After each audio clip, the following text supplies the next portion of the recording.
Hey piggies, welcome to vlog number 1 of Meet the Piggies. We're going to be doing cage cleaning and just talking about the piggies, their past, how old they are, and just all the facts that would be interesting about the pigs. First, let's talk about everyone's names, their breeds, etc. First up, we got Marty down here in the bottom bunk. You can't see him right now, but he is down there. Marty is an Abyssinian, a gouty guinea pig. For those who don't know what gouties means, it's pretty much a way to describe their fur coloring. It means like a mixture of all the colors kind of thrown in there. Like you can see him right here. This is Marty. Abyssinian guinea pigs have cowlicks. For those that don't know, cowlicks are kind of like ruffles in a way in the fur. You see on his backside here, those are his cowlicks.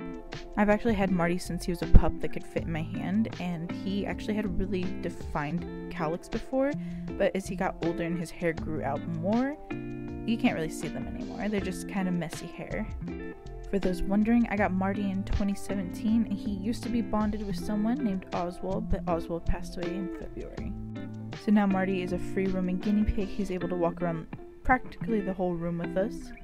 He often will fall asleep next to the bed, and it's so cute. Next up, we got the top bunk. We got Winston, if you see him in the bee hut in the right corner. Winston is a skinny pig. We got him about a year ago. It was actually his birthday on the 9th of this month. A skinny pig is a guinea pig that was born without hair, unlike Baldwins that are born with hair and then lose their hair. The only hair you will see on Winston is a little bit on his back and some on his nose and paws. Something about Winston is he's probably the most aggressive of the guinea pigs, not necessarily like aggressive as in violent, but he's a go-getter. He definitely will start fights once in a while, and he always just gets what he wants. Another thing about him is he actually recently hurt his leg about last month, over a month now, and we went to the vet, got him some steroids for his leg, and I only did it for about a week because he was getting more aggressive, I could say, but he was definitely wanting to fight more and then got upset with food every single time. Next up is Samson, whose birthday will be in August.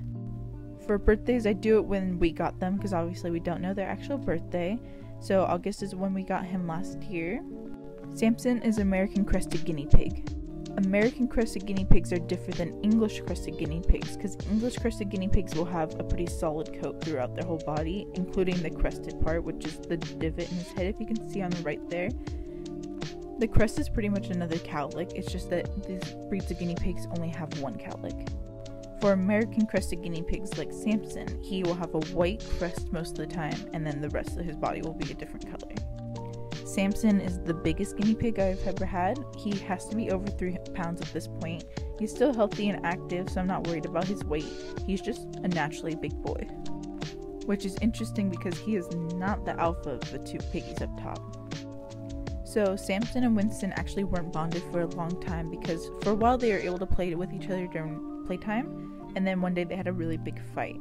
And after a few months of them just calling for each other back and forth, I decided to try another time and put them together, but I tried something different this time. So if you have guinea pigs that are just not necessarily getting along right away, this might be a trick for you, but not for everyone. Thankfully it worked for us. So what we did was we took Samson and Winston, made a new cage while they're outside of the cages, and made everything new. Everything has to be new and clean. You have to clean their huts if you're going to use the same huts that they had before, and just wash everything that you can. Wipe down the chloroplast, just make sure their scent is as far removed as possible.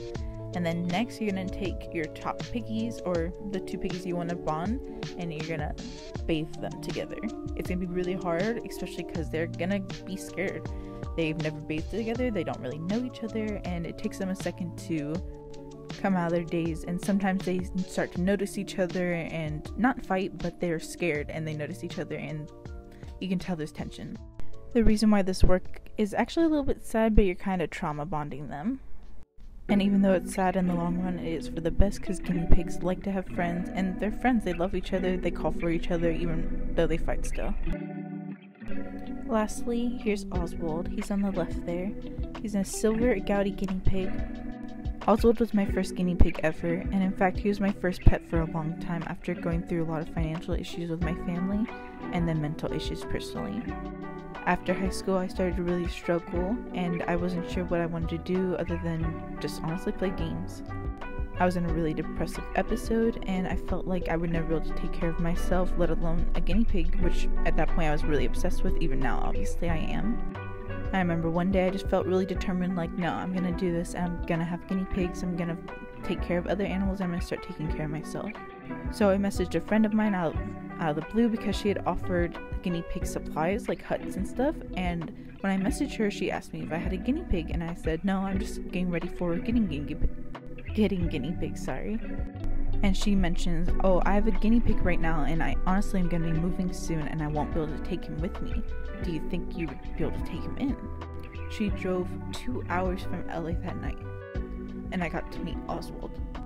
A lot of people aren't understanding of the love that people who have guinea pigs have for their pets because they just see them as rodents. But for us, we see them as honest children. I felt like I raised him for 7 years and then lost a son. But I also felt like Oswald taught me a lot about growing up. I was only 19 when I got Oswald, and I was 25 when he passed away. And I think in all those years of growing, I have all of it because of him. When I first got Oswald, I couldn't even take care of myself, let alone clean a room or clean a cage. And now I'm able to take care of 3 piggies, along with my boyfriend.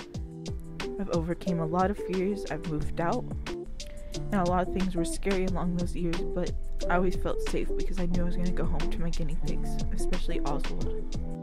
Guinea pigs are probably one of the best animals to ever have if you struggle, because they teach you that even though you're small sometimes and you're scared, it's worth taking the risk to, be friends with others.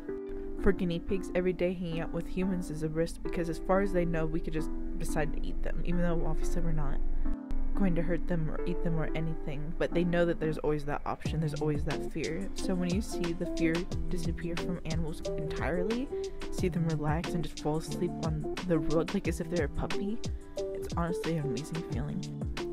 I probably talked a lot about the piggies this video, sorry it was a long video, but guinea pigs have had a really large impact on my entire life, and now the impact of my boyfriend's life. And I just love sharing the impact that any piggy or any animal can have on others. Enjoy these last few seconds of Marty sleeping in the park.